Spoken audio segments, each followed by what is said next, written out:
kayo sa atong Pwede na sila mataunan ng tubig. nabawa mo nga. Again, at this juncture, ay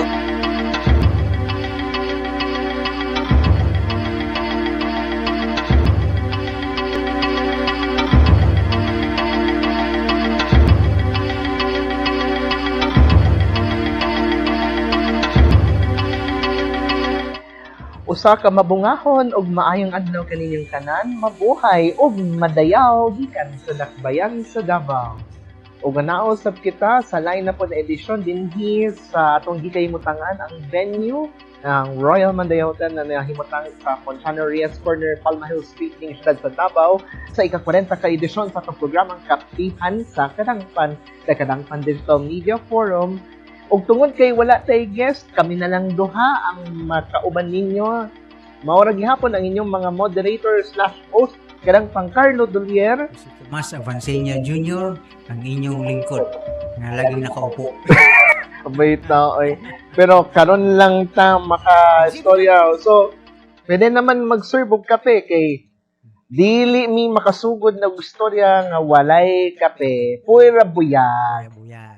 O so kani ato nagsugdan ang atong pagpangutana. Salamat Patricia sa imong pag-serve sa kape.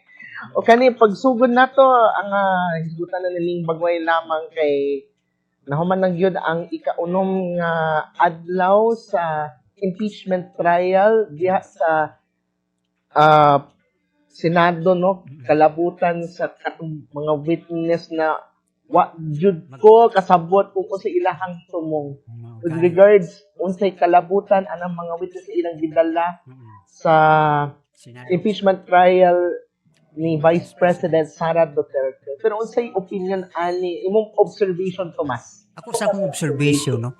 Puro man wala yung mga nahitabo silang magipandala nga witness.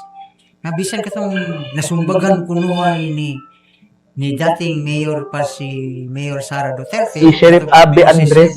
Sheriff Abby. Abby Andres. I-appeal pa sa witness. O sa may kalabutan ato nga mayor man si Presidente si Vice President ato. So, karon mo rin i-cancel nila ipadayon. Naman sa purpose niya sila gagastos million of pesos a day para lang sa inana nga sa tawag ani nga proseso sa impeachment. Wala may kabuluhan pila ka days na sila i-times nimo ang pila to basta kay murag almost 100 million ata a day or 100 plus a day. I-times nimo sa 6 days Kapin kulang 600 million. Nya kana kung kana gitabang pa na nila ang ilang gigastos diha sa mga nahitabuan bitaw sa kalamidad para atong asa to dapit sa Jensan. Asa pa itong pinaka-delikadong Katong Jose Abad Santos, landslide. Landslide. O katong amount nga ilang gasto diha sa impeachment nga walay kabuluhan, dito lang tayo nagitabang. No? Dito na itabang, dili ka sige sila impeachment. Wala may pulos. Sa akong obserbasyon, wala yun ba? Wala li ko nagaminaw na kaya wala man tanan, dili may ma-prove yun. Nya karon ang ulahi yung ipugos pagpaabri ang kaban ni katong back Sara box nga katong sabi sa may bank account sa mani ilamang hibalon ang bank account sa atong vice presidente nga ang ilaha di man ilablihan. Nahadlok sila kay nahadlok sila nga makita siguro ilang malita dito. So mo na akong masulti nga ang ilang impeachment nga gipile kang Vice President Sara Duterte wala di pulos. Nagsayang-sayang lang sila sa gigasto anang impeachment trial nga wagi pulos. Gitabang pa na nila sa katong diri sa Davao del Sur nga kuan sa Jazz, sa Jensan, katong mga kalamid ila pa gitabang basin. Napay pulos ang ilang gigasto. So saan naman kay ang mga kongresista baya karon gi-flex nila ang ilahang ginasulob nga relo, ang ilahang mga kotse na wala ko kasabot usay pulos ana usay kalabutan sa ilahang pagka Nobel public servant na serving themselves sa bulsa. Mao gani. So wala di padulungan ba ako pa na undangon na lang na nila. Ang ilan lang ipadayon nga investigation kaning sa flood control kay kana mo'y klaro. Kaya Mao. makita ang tanang mga kinsay nakadawat og malita-malitang kwarta. Kanang flood control ay ng impeachment kay di man yun nakadulot ng impeachment sa tinuod lang bagubso wala man tanan ng ilang mga ipangdalang bitbit na padyo isa nga gi-present nila tong sa to NBI ba to Daw. agent tapos forensic expert 2 months daw? 2 weeks lang gitunan nahimo na eksperto unya parang gipa-background check nila daghang kaso sa klase na ilang ipang bitbit puro yun sila backup ang ilang gipanghimo nga witness walay klaro yun Mo gani. kaya walay klaro Oh. forensic expert gitunan lag 2 weeks Di man present forensic expert nya gipa-background check kadang kaso di ay nya natapos cameras lang man di ay pastilan Di, ang forensic man god, di man na basta-basta na kurso. Taon. ambot sa langaw yun sa nila na ambot na ibaw sa anang forensic Murag. ay ang forensic nga kurso dili na mabasta-basta Oh, at least doktor ka di ba nakay background sa background check sa mga tanan usa ang klase ang mga kuan mo identity nimo na anak pero in 2 weeks time lang ni himong expert nga gipang-background check sa isa ka vlogger daghang kasong nahalungkat mani ay makakahihiyak naman tayo kaulaw man ang gibuhat. Mga gani. Wala mag na something wa ko kasabot. Pero syempre kay depende man na sa depende man na sa sitwasyon kung mag Mga gani. Ako makasulti ko sa inyo na ba nga ang pera nagilaan sa ilang impeachment wala di pulos may pag-undamo na nila ipadayo nila ito na naka-ready na schedule kasi lang pero ito wala na kaya mas musamot pa ha pero mamugos man. gusto yun nila nga ma-impeach dili man paglisod mo yun sila nagkambyo-kambyo nga pila ang mubutar 16 nag-22 nag-12 asa ang tinuod Yani. ultimo sa ilang mga balita man Oh, palpak subot sa langaw yani. Pero kabalo ka, ang mas ginabantay nila katong isa sa mga prosecution, dili katong mga manifestations, kundi katong laway sa iyang ba. Sus Ginoo. Di, nakapuliki na suto si Luis Tro. Nga Oh, nakalaway-laway na. May gano'n, wala pa Korea sa kuwan ha, wala nitulog po ang gikan sa ilong. No? Na. Kung nag-abot to na, kabulaw. Siya ba siya kabantay, no? Sa imong pagkatao ba, kung unsa ang gawa sa imong mata, sa imong ilong, o sa imong bakba, di mo bantayan sa imong sarili? Wala po. Wala lang sila ha. Ambot, mo to na nag-focus sila dito, ang kuwan karon sige nagbaser tong ginabas na kanon itong iyang laway. Pero gusto man niya kasuhan tanan. Sus. Ambot kung sana ang dagan karon sa atong panggamhanan. Ay, gagi. Nabatay daw ini sa umaabot. Yan. Lang katong mga nagsubaybay sa tuwa, kung gusto mo na mo ikadungag, i-text lang ninyo. I-comment lang po. I-comment lang ninyo sa among Kadangpan News. Kung sa Pwede ninyo i-text si Thomas na 0917-001-7010. sige, imo sa number mo. Isulti Ikaw, imuhan na lang kaya syempre mas knowledgeable naman ka kung pasahon man nimo. Maglibog ko ba? Kaya ako, kung ako di ka paminaw ron. Gani. Ganyan, ibaw lang ako. Ipadayon daw, hantod sa kuwan, hantod sa... Neighbordick. Hantod sa Lunis. Napa. Diyan lang tataman para di masayang atong 100, pila ka million na damage. Gani. Sayang, itabang lang na nila sa kabus, maipa. Gani.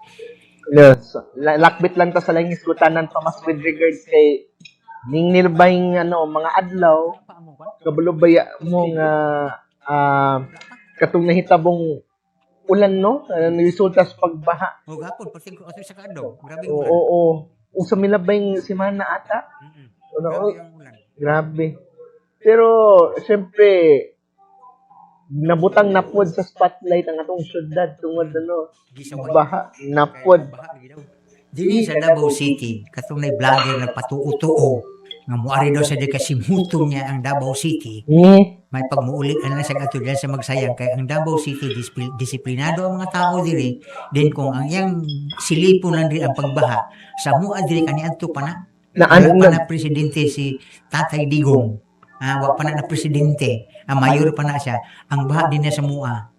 Good for 1 hour lang. Dili pareha sa mga Tangaluson.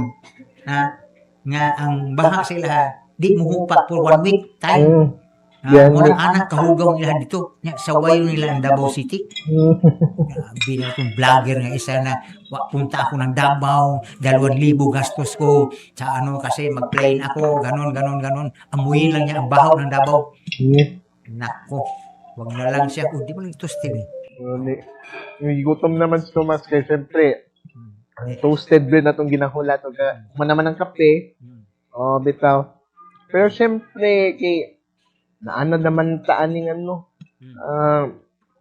pagbaha, wala pa kabalo unsang oras ang bubundak. Pero much worse when worse comes to worse, when bagyo nang wala po kabalo. Pero syempre trough of low pressure area raman. May nalang pod kay ang atwa dire sa bayan sa Davao. Syempre never the last time nga nagkita mo na naibagyo or dugay-dugay na panahon. Sunod lang. Pero unsay namatikdan na to right now aning tuiga kandi sa milabay mga dekada. Sa tinuod lang kaning kalamidad walay makapugong ani. Walay makapugong linog sana. Dili na mapugngan baha. Ang Davao City kaniadto pa nagbaha. Pero gi-explain na ni President Rodrigo Roa Tatay Digong ang hinungdan pag nagbaha ang Davao City. Ang uban na wag kasabot masin gani si wag kasabutan ang magbaha. Anong dili man magbaha, magulan. Ang land ug ang dagat nagpantay na. Siyempre kung magtaas ang tubig, mula pa siguro sa land, di ba? Naman na. Gi-explain na ni President Tatay Digong kaniadto. Kanang itabuan na di na mapungan bisag unsay himuon sa pagdagko ang culvert diri di gina mapungan pag nagbaha naagi na kay level na ang land o ang dagat di na siya muukok. Pero depende na kung high tide or low tide to mas kaya sa Luzon mag-low tide doon sa diha magbaha nila diha kay naman ang tanang mga makasasala sa mga Tangaluson. Pero basin lain na tide nga atong nakita katong bareta. Tide naman na. Di na silipon kanuni ang Davao. Kada na lang news nila Davao, ket ang mga Duterte tanan gi-issuehan na tanan klaseng issue na sa mga Duterte. Wala na may lain makita. Ninyo yung pungan ang pagdaog ni BP Sara karong umaabot na by 2028. Inyo yung ginapugngan. Di na mapugngan. Kasi kung saan yung himuon nyo wala. Kaon sa tagbihon kay lamig. Lagi. Kini nga tong panaghisgot-hisgot o pagkaon sa bihon diatod kaninyo sa Kamayo Cafe sulod sa The Royal Mandaya Hotel. Nahimutang sa Ponciano na Street Corner, Palma Hill, sulod sa Davao. Balag na kitang duha na kinatawan na basta gina-promote ko ng nato and salamat kaayo sa The Royal Mandaya Hotel for this edition. Bahalag walay guest, importante kaming duha magstoryahan na gyud ni aning maong panaghisgot sa usa mang butang. Di na ay karong bago nga na suspended si Gabriel Gago, Gabriel Gago, yung sa MMDA, yung sobrang sikat niya, pag nanghuli sa kalye, batalyon ang kasama. Hindi man lang siya makahuli lang siya mag-isa, 2, 3. Batalyon, may kasamang Coast Guard, may kasamang pulis, may kasamang mga tao pa niya. Sa bandang huli. Ngayon na suspended. Dahil lang sa isang teacher na ininsulto niya. Walay helmet. Walang helmet. Katanaw ba na? Sa tingin ko, wala may sala ang teacher. Kaya nagpahuli siya, hindi siya arrogante. Hinanapan siya ng lisensya. Ang isa pang naka-insulto doon, para siyang tanga yan, si Gago ba yan? Si God daw? God daw o Gago daw?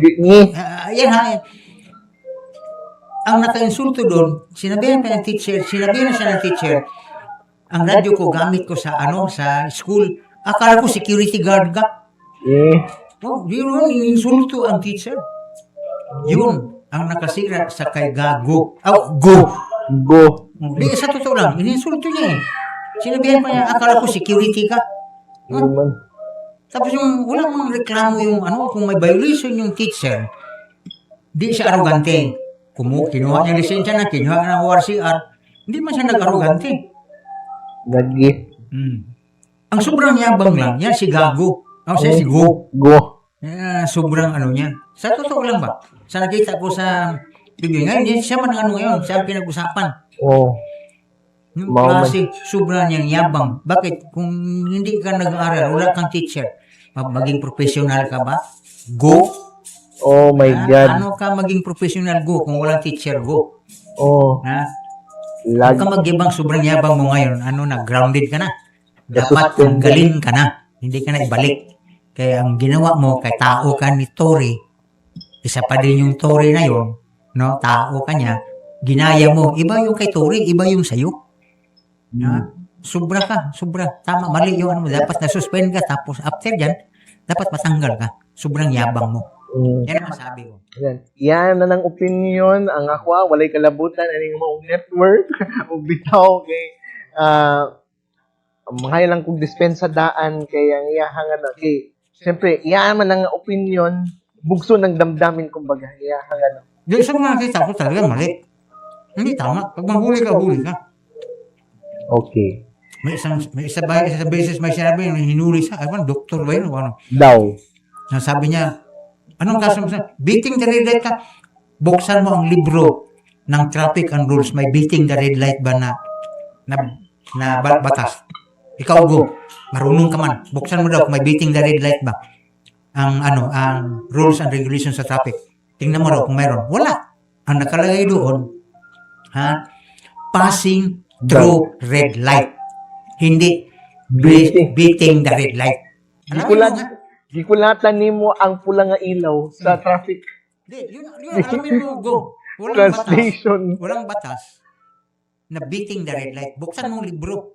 You pass through the red light. Ang tama na violation doon, passing through red light. Dagdag mo kaalaman yan. Hindi mo kasi alam eh. Yeah. Yung hinuli mo, sinabi mo, beating the red light ka, sir. Walang batas, beating the red light. Buksan mo ang libro, wala. Ang nakasulat dyan is passing through red light. Passing through. Yan ang batas. Oo. Palpak ka din doon. Usapan na. Sobra kasi marunong. Hindi ba alam? Asa na butang ngayon pagka-bright sa lupa. Bitaw ay. Pero bitaw kay ang lain man po kalabutan anang traffic kay murag nag-atto ba nga itong driver sa jeepney o katong babaeng i-upload sa social media nga para daw kuno nga nag-overspeeding daw nakatubay na sila pero say natun-an nato gyud ug unsa yan Bago? katong bagway lamang oo Dito sa atin? Diri. Ko lang. Kung sino nagsabi ng tinuod. Kasi siyempre, gibatikos man gani sa mga netizens anang babae nga post sa social media. Pero ang driver man pod, mali man pod, kaya gitikitan man pod. Kung gitikitan ang driver, hindi naman Hindi mo mabasol. Ang TEO magkikit. Isir man, di ba pwede bawiin? Gani. So, ang gawin doon, kung walang kasalanan yung driver, i-refund yung gastos ng driver. Dili naman refund pa.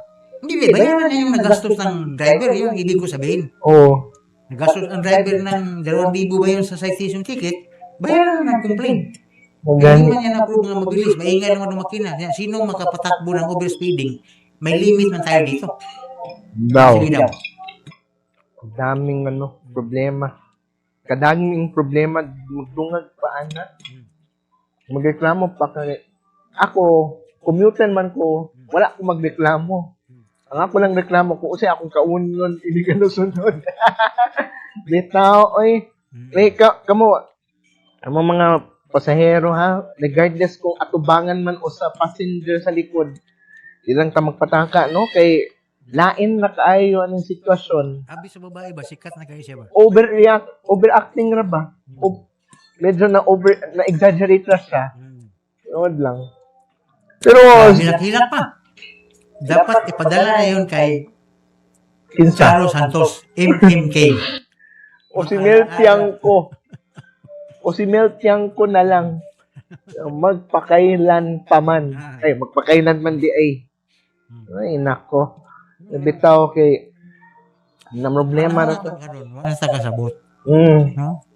Labi na sa krudo, gasolina. lagi. Taas, baba, taas, baba. Okay. Wala ko kasabot kung anong nagkataas o napod ang ano kay Di na masangkan. gi-void na pod sa Iran ang ang treaty nila with US. So, Naalala wala ko. tayo mahimo. Kung mo na ilahang pero maglibog ta, naunsa ng panahon. Yani, Nalagay. ilabi na crisis karon. Krisis ka ron. Taas ang mga palitunon. Taas. Kuman, sweldo. Sweldo gyud. Nangita po gano. Wala may mabilin sa tuwang kaban. Ang sweldo, nagpabilin, ang palitunon, nagkataas. So, di masabtan. Pero kami din, nagkakaramig bihon. Kita nagbagut-but rata pero katong mga nagyaw-yaw itaon taman sa ginhawa di lang unta magbuhat og distracting moves para siyempre kada issue na lang unya magsagol pa ng lain na dunay kalabutan sa nahitabo karon aning natay katungod magreklamo kanang grievances nato pero dili lang magpadala sa Emotion. di man sa emosyon kundi di lang magpadala sa ingon nato nga impluwensya. Dili nato pwede mapugan ang atong hinanakit ang magpasibaw ta sa atong hinanakit. Di nato way makapugong anak. Nagpasibaw lang. Nagpasibaw. Ang pangsulti na tinuod man. Wala man may naghimo-himo diri pa ng kanggo. Kaya ng impeachment nga dako ay gasto. Tinuod tinuod man na. Ipaundang. Para focus ta sa flood control nga problema kay kumogi na ang klarong flood control kay makita yung kinsay kurakot. Kinsay mastermind. Kanang impeachment wala man na. Gani. Kanang flood control kay makita diya kinsay kurakot. Kana kung naipadulngan ani atong istoryahan. Pero bitaw kay ang tanang grievances nato na siguro pero maana na ta kadugayan kung dili nato na hungaw atong kaugalingon. Pero again, di lang unta ma-impluwensyahan sa sama sa matag lali ra ba? Pangit ra ba? Kita sa atong program, wala man ta nabatiko sa pang-administrasyon. Gisulti lang man ato ang tinuod. Mamunta naman kak, mamuna nagahit ako, increase mga palitonon. Ang krudo, taas baba. Di gina mapirmanente. Mura po nag-spaghetti pataas pababa. So, dili mo na yung di na tinutong ginasulti. Ang impeachment ng kaso, tinuod mo na. Gasto-gasto lang ang may padulungan. Di ba? Wala mo tayo sulti ka ng pagbati ko sa gobyerno. Kana lang kung saan na pagpaagi, kung saan kasulbaran. Yani. Kung iagi po na ito, masulbad man na, na kasulbaran. Pero di na masulbad sa tao na magdumara sa nasod. Kung dili, ang makasulbad ana, ang nagdumara sa kalibutan. Mabalik na ang Diyos. Yes. Muna yung makasulbad. Oo. Ya, mga timailhan na nagani karon og hira, di ba? Linog, di ba? Bagyo. Nanay mga signs na abot na. O, di ba? Muna tinuod. Mo gani. Pero nalang ko ikapangutan na Tomas ani kung bang diri unya gira dito unsay tawagan na? Bangira? Na takuha na ginag Sa bangira ang pagkaon. Sa tinuod ba kaning nagagahit tabo karon. Tinuod lang. Sayang ang kwarta gigamit sa kuwan. Impeachment mga walay padulungan. Gani. Yung tagpadulong lang sa kubri ng gibayan, kira. Early man. Hindi man. Nagbayad sa nag-tax pero ang tax naggigasto nga to sa tao. Wala na padulong sa wala. Padulngan. Wala. Sayang ba? Sayang po. Mahitabo nga padulungan. Bitaw. Yan ilang ginapugos karon kaning sa kang kwan sara nga kanang kwan account sa bangko. Di lang unta manghilabot anang bank account kay private ba yan na? Private man na iyaha. Naan sa tawag nga bank secrecy, bank secrecy. Gani. Pero mamugos man. Puso Manila. Kung akong pundo pa ko na vice president, wa pa ko na mayor. Nana ko 100 million siya. Mas may labo nila. Wa pang kuha na presidente, wa pang kuha na mayor. Milaw. Na. Tanawan na lang kana kung ganahan pamutan-aw ang ilahang Sarsuela. Ita ay ug syempre kay hapit trabaya ang kadayawan sunod bulan in town. Sa man pizarro. Ay tama hapit na. Na hapit na. Pero syempre na manggoy mura gihapon half of the month sa Agosto noon kay ang parada mao ginaandan naman ang parada pero kabalo ko nga dili man nun ana imo ang ganahan kay kaon rang apas jet dira. Ganahan sa bihon sa Royal Mandaya Hotel karon. Walang gikaon na mo lami ang bihon sa Royal Mandaya. Lagi. Sige lang. Gikaon karon. Gani. Okay, so kung tayo din sa Royal Mandaya, affordable ang presyo, lamian pa. Masa lapit na butang rin sa Mayo. Dirigya kung sulod sa Royal Mandaya Hotel. Sa Royal Mandaya Hotel, nga namutang sa Ponciano Street, corner Palma Hill Street. Ning syudad sa Davao. Sa Davao. Ayan, it's within downtown area na siya. Downtown area na. Oo. Ito ka mo kaon din eh. Affordable ang presyo. Nya lami ano kaon bihon no? Lami ang bihon. Lagi. Masulti na ako lami. Chinese style lang gunahan nimo. O gitang. Lami ang bihon. Okay. So since nahut na nataghisgutanan kay nabusog ka pero murag di na siya kahulat na naapay usa ka order pero sige lang kay ang problema ang panudlanan sa blood bank. Bitaw oy. Sa mga buot mag-check-in no kay syempre ginabalik-balik lang nato ang atong mga episode na syempre kay guest na nato before si GM Nolani Tiozon na syempre pwede mo mag-check-in sa receptionist sulod or dili ka sa online pero amping lang sa online ha kay daghang mga scam town ron. 182 ka rooms ang Royal Mandaya. Depende sa suites na deluxe na isa pa to. Good for family, double, single. So, affordable ang presyo. Yan. Then, pwede inikanaog na nimo kung hindi ka mag-check-in, affordable lang ilang breakfast. Ang ilang lunch time, panigod to, panihapon. Buffet. Buffet nila din eh. Affordable.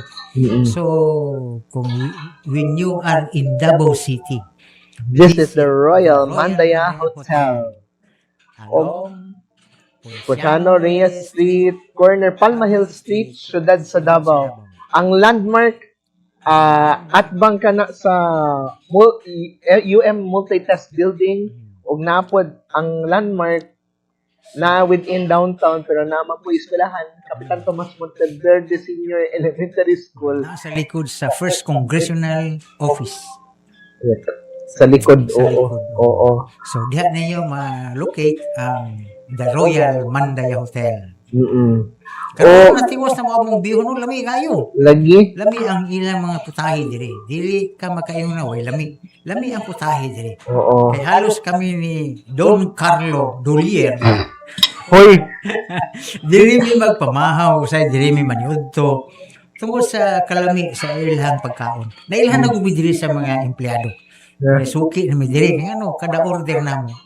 wala joy sipyat. Lami ba? Mang masulti na mo, lami gyud.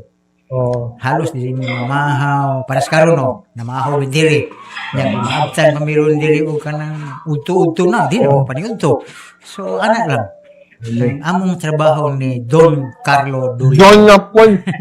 O sige si Pogi Carlo. Basta mahilantan ko anak Tomas. O di bitaw kaya mo kinumidyan ni para di mi mudungag ang kunot ang mo agtam. Yan ni. Akong buhok, almost puti naman tanan. So, mo na mapakatawan na lang yung usahay. Gani. Pero sa among gisulti sa La Royal Manday Hotel, labi ni sa Kamayo, lami yun ang pagkaon. Nailhan na mi diri, kay diri mi tig pamahaw, say maniud to, di lami kaabot og nasa gi-promote nga merienda, di ba? Oo. 298 ba to? Daw. Daghan klaseng putahe sa ilahang merienda, di ba? Oo. Hindi na interview na to si Ma'am Jane, Ma'am Lani. Oo. Kasi kauban si Jam. Ikaw ba si Jam, sa marketing manager sa si Jam. So, nasa merienda dito 2 o'clock to 2:30 to 5. 2:30 to 5. Mo na yung dili ni mo ganahan na oras kay Okay, wala. uli. Naan ako sa balay, ana. Oo. Nagkaon ako nagmaruya. Pero kung mag-downtown ko, dili ko sa Kamayo, Okay. sa Royal Manday Hotel. Kaya nadili ang lami nga putahe sa ilang mga pangmerienda, di ba? Daghan tong putahe nga ilang pangmerienda na sa pin. Basta kompleto. Di ka malugi sa imong 298 kung iadton mo sa ambot ko 298 ba to? Abot lang. Oh, murag. Uno Basta og murag. kapag ilang presyo anang Basta for kung merienda. basta kay kung ipalit mo siya sa gawas, mas mahal. Mm. Dili kompleto na. Isa ka sa kung saan piliun nimo kaunon. So mo na dinhi sa The Royal Mandaya Hotel Kamayo. Yan. O syempre before ta mag hinapos ni nga tuwang ika-40 nga edisyon, among pag-ampo ngadto sa ato ang usap pa kakauban nato si Architect Chito Si Gavino Florencio. nga kasamtangan nga na-admit sa hospital. Amo na nang iampo unta mamaayo si Architect. Sa madaling panahon. Og wala kita igong panahon nga aginod sa unahan gustohon manunta nato nga maglakbit sa lain panghisgutanan pero sa gikingon nga ang oras dili mag-igo dili magtugot ning atong pagpanaguban-uban ug mao kadto ang naglangkob sa tuwang kapihan sa Kadangpan Digital Media Forum na walay guest pero kaming duha gihapon na mag-uban siyang guest akong guest, kitang tanan guest diri. Sulod. Salamat po sa The Royal Mandaya Hotel nga nahimutang sa Poncianaria Street Corner, Palmahil ning siyudad sa Davao. Pwede ninyo matawagan syempre through their official Facebook page. Kung gusto niyo i-message for inquiries, bookings, and reservations for events na ba dire. Pero kung ganahan mo nga nanay mo ipahimutang nga event, birthday, kasal, convention, bisan unsa na lang, pwede man mo mag-message through the official Facebook page. Napod sila yung website na inyong makita sa inyong mga screen. Mag-inquire sila kay affordable ang presyo. Dili kayo mahal, barato ra. Di kamahayan. Di kamahayan. Sa The Royal Mandaya Hotel, nga niya diri sa Ponciano Street, corner Palmay Street, siyudad sa Davao. Kani inyong ubos sigala, si Tomas Avancenia Jr. O kining yung ubos nga alaga, dagan yung Kadangpan, Carlo Dolian. Bahala, gata sa gusto mo sa pagreklamo, nag-yamid si Thomas na, taas kayo nag-intro ng ibang pagmatapos. Dagan kayong salamat. Kung maayong adlaw kanina Live ba niya mong program ha, dili ni Kuan. Kay dili ni AI. di ni AI. Atong imagination. Salamat og maayong adlaw kaninyong tanan amping permente, mabuhay og madayaw.